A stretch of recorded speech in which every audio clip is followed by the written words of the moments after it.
वाला का एकमात्र विश्वसनीय petrol pump HR Godara petroleum, जहां मिलता है शुद्धता से भरपूर पेट्रोल। नमस्कार, मैं सुमन शर्मा। आप देख रहे हैं विश्व सेवक समाचार। आइए देखते हैं हमारे संवाददाता की खास रिपोर्ट।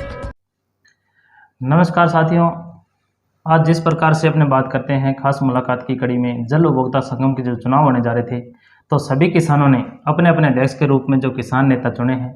तो अगर अपने बात करें मगने वाला माइनर की, तो यहाँ से किसानों ने अध्यक्ष पद के रूप में चुना है श्रीमान सोपतराम जी गोदारा को। तो आज खास मुलाकात में इनसे बात करेंगे कि सोपतराम जी का जो यहाँ पे चुनावी सफर कैसा रहा, और अभी किसानों ने आपको एक निर्विरोध अध्यक्ष के रूप में चुना है, तो आपके क्या विकास कार्य रहेंगे। और मैं खास तौर पे बता देता हूँ, क्योंकि यहाँ पे जो किसानों ने अभी सोपतराम जी गोदारा को एक निर्विरोध अध्यक्ष के रूप में चुना है।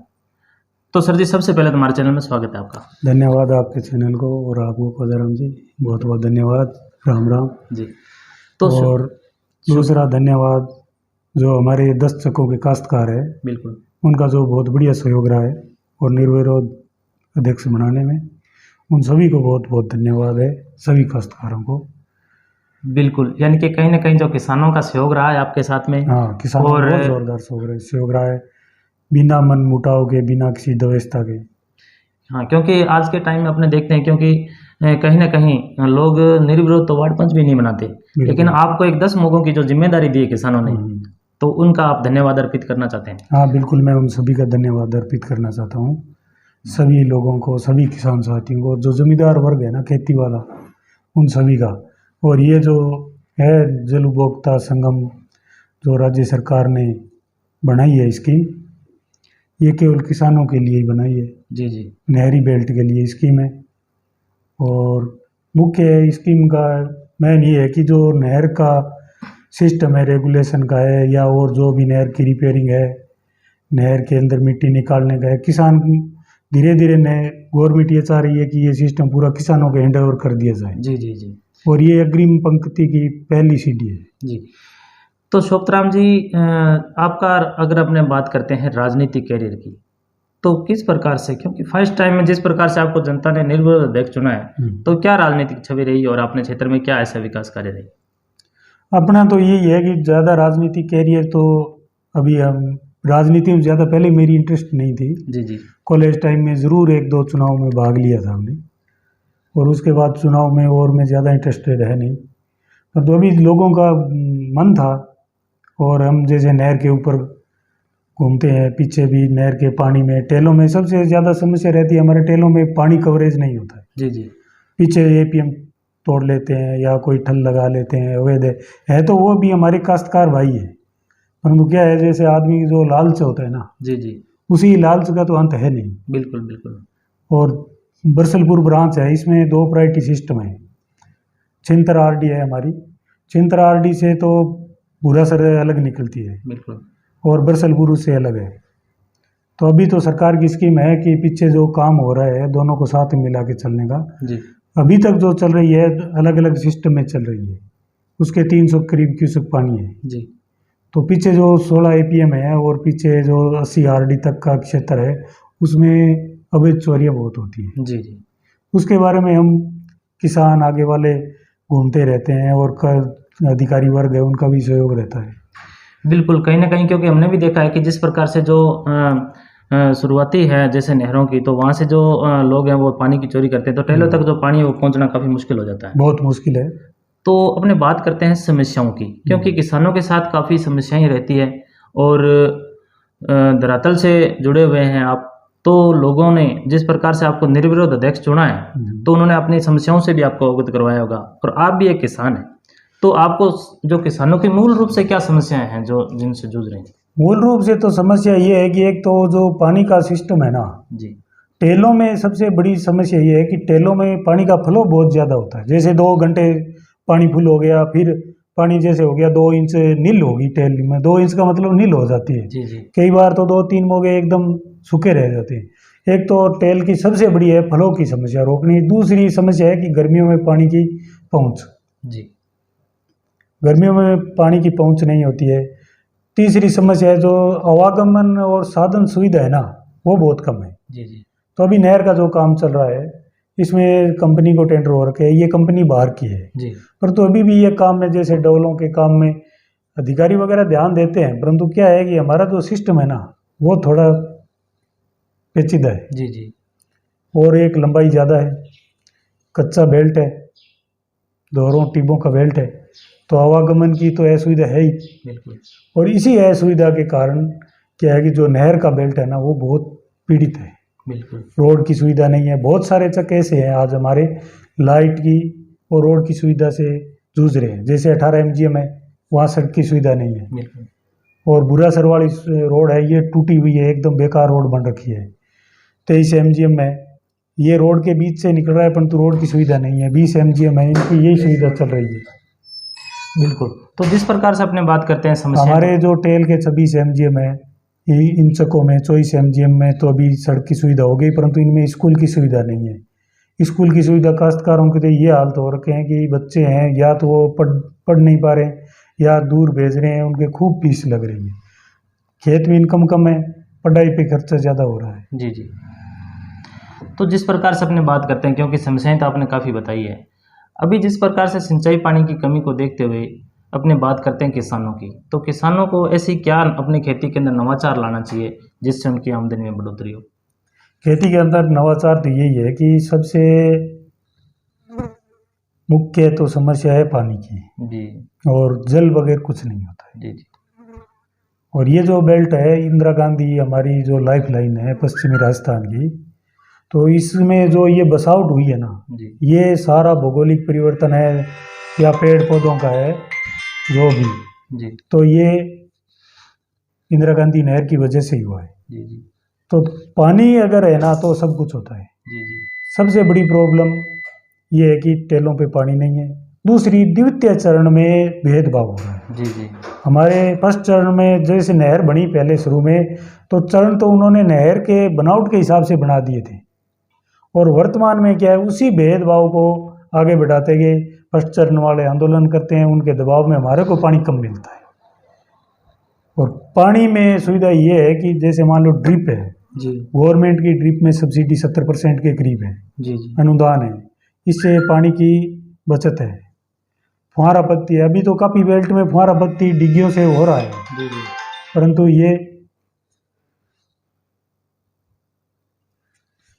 सरकार की स्कीम है। परंतु अभी डिग्गियों में क्या है, सरकार ने थोड़ी किसानों के लिए लॉटरी सिस्टम कर दिया, नहीं से किसानों को परेशानी हो गई जी जी। और किसानों को जो सुविधा मिलनी चाहिए थे ना, उससे थोड़े बैक हो रहे हैं। बिल्कुल बिल्कुल। और हम चाह रहे हैं कि जितनी फाइल लगे किसानों की, अगर अपन पानी की बचत करते हैं, सरकार का सिस्टम है प्रत्येक किसान के खेत में डिग्गी बने, तो ये लॉटरी वाला सिस्टम हटा के और जो फाइल लग गई उस फाइल को पास करना बिल्कुल चाहिए। सीरियस वाइज होना चाहिए। सीरियस वाइज होना चाहिए। जी और इस लॉटरी वाले में एक किसान ने 2 साल पहले लगा दी और एक किसान ने 10 दिन पहले डिग्गी की फाइल लगाई, 10 दिन वाले की आ गई, 2 साल वाले की आई नहीं। बिल्कुल। फिर वो तहसील के चक्कर निकालेगा, तहसील से लेके आएगा गिरदावरी, जमाबंदी, नक्शा, उसके 2-3 हज़ार रुपये खराब हो रहे हैं। बिल्कुल। और इनकम यही है कि किसान को एक बार फाइल लगने के बाद में बार बार तहसीलों को चक्कर नहीं कटाना। जी जी। सरकार से हम यही विनती करते हैं कि ऐसी स्कीम बनाओ, बार बार चक्कर कटाने की बजाय।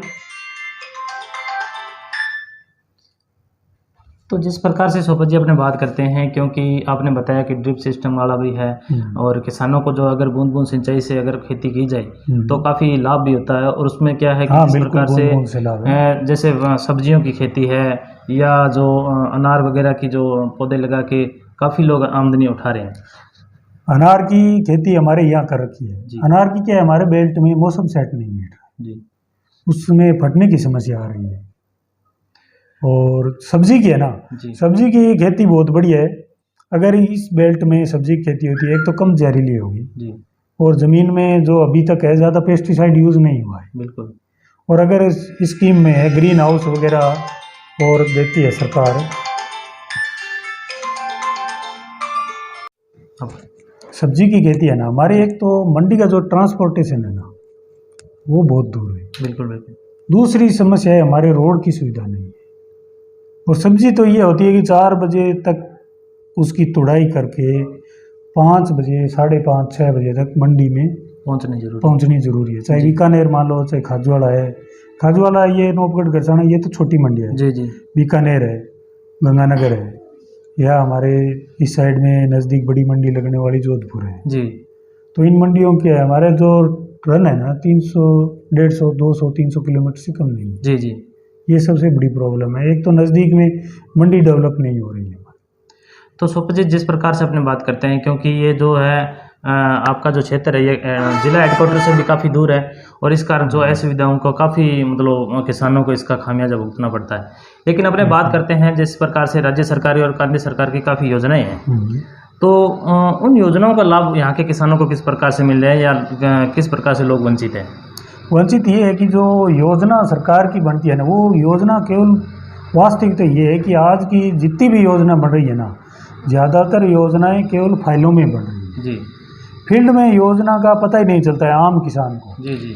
आम किसान को जब इसका पता चलता है जी, तो योजना या तो योजना वो समाप्त हो जाती है या वो योजनाएं उस किसान के इतने फॉर्मल, इतने रूल बना देते हैं कि वो किसान पूरा नहीं कर पाता है। जी जी। आम जो किसान तो है जिस ना, प्रकार से उस तक योजना पहुंचने में परेशानी हो रही है। जैसे सरकार के चाहे सरकार जो फील्ड में इम्प्लीमेंट करने वाला है या उनकी कमी है या सरकार की कमी है। जी जी। हमारा तो यही विचार है कि जो योजना, ऐसी बहुत सारी योजना है हॉर्टिकल्चर में, किसानों को पता ही नहीं है। जी जी। तो जिस प्रकार से अपने बात करते हैं, यहाँ के किसानों ने तो आपको काफ़ी मान सम्मान बख्शा है और निर्विरोध अध्यक्ष चुना है, तो आप अपने जो 10 मुल्कों की जो जनता है और यहाँ के किसान हैं, उनको क्या संदेश देना चाहते हैं हमारे चैनल के माध्यम से? मैं तो आपके चैनल के सबसे बढ़िया आपको धन्यवाद देना चाहता हूँ। दूसरी ये देना चाहता हूँ कि एक तो पानी की बचत जी, हर हर खेत में डिगी हो, फुहारा पत्ती अपनाए। जी। दूसरी मेड़बंदी है, सरकार की जो भी योजना है ना वो समय पे अनुदान का फायदा उठाना चाहिए। बिल्कुल बिल्कुल। और दूसरी है कि जो पानी की, मिट्टी की, नहर की है, ये नहर सभी किसानों की है। हमारे जो लाइफ लाइन है ये नहरी बेल्ट है। नहर अगर रहेगी तो यहाँ के लोगों की आमदनी का साधन रहेगा। बिल्कुल बिल्कुल। और केवल कृषि और पशुपालन दो ही आमदनी के साधन है और किसान के यहाँ कोई साधन नहीं। बिल्कुल। और दूसरी है शिक्षा। हर बच्चों को, अपने बच्चों को शिक्षा जरूर दिलाए। कई चक्कों में स्कूल नहीं है, जी जी। उन चक्कों वालों की स्कूल की मांग करनी चाहिए। तो जिस प्रकार से अपने बात करते हैं, क्योंकि शिक्षा है वो एक अहम कड़ी है, शिक्षा अहम कड़ी। तो आपने इन जो दिनों में देखा होगा कि शिक्षा के अंदर कोई बदलाव आया है या क्या कमियां हैं चल रही है? शिक्षा में तो स्तर गिरा है वर्तमान में। कोरोना के बाद में या हमारे इस बेल्ट में तो वास्तविकता यह है कि बुरासर है में तो पूरे स्टाफ ही नहीं है। सीनियर स्कूल है 2 का स्टाफ। जी जी। वो क्या पढ़ाएंगे, बच्चों के कागज़ पूरे करने में उनका टाइम खराब हो जाता है। बिल्कुल। ये पोजीशन है। तो यहाँ से आपने बताया जिस प्रकार से कि काफ़ी समस्याएं हैं, शिक्षा के क्षेत्र में भी ये क्षेत्र पिछड़ा हुआ है बिल्कुल और काफ़ी बदलाव की आवश्यकता है। तो आप हमारे चैनल के माध्यम से जो राज्य सरकार है तो उनसे क्या मांग रखते हैं किसानों के प्रति? मैं तो ये अनुरोध करता हूँ राज्य सरकार से कि हमारा जो बेल्ट है ना, ये पिछड़ा हुआ बेल्ट है, अति पिछड़ा हुआ मान सकते हैं राजस्थान में अगर आप गिनती करोगे। और दूसरी इसमें विस्थापित लोग बहुत ज़्यादा है। महाजन फील्ड फायरिंग की बहुत लोग हैं और सरकार ने जब फील्ड फायरिंग के लोगों को उठाया तो सरकार का दायित्व बनता है कि उन लोगों को सुविधाएं देना। जी जी। भौतिक सुविधा स्कूल की है, हॉस्पिटल की है, सड़क की है, रोडवेज बस की है। हमारे लोग सारे वंचित हैं इन सब चीज़ों से। बिल्कुल। ना तो ये नज़दीक में कोई हॉस्पिटल है, अगर कोई हॉस्पिटल है उसमें स्टाफ नहीं है बिल्कुल भी। जी जी। केवल या तो चपरासी है, केवल एक कंपाउंडर है। बिल्कुल। पूरे बेल्ट में ये जो मान लो गोडू से आगे जो बॉर्डर के बीच का बेल्ट है ना, ये पूरा बेल्ट पीड़ित है। तो जिस प्रकार से बात करते हैं सोपत जी, काफ़ी समस्याएं रही है और काफ़ी बदलाव की भी आवश्यकता है इस क्षेत्र में। तो हमारे चैनल में आपने जो 10 मिनट टाइम दिया, आपका बहुत बहुत धन्यवाद सर। धन्यवाद। देखिए भाई साहब।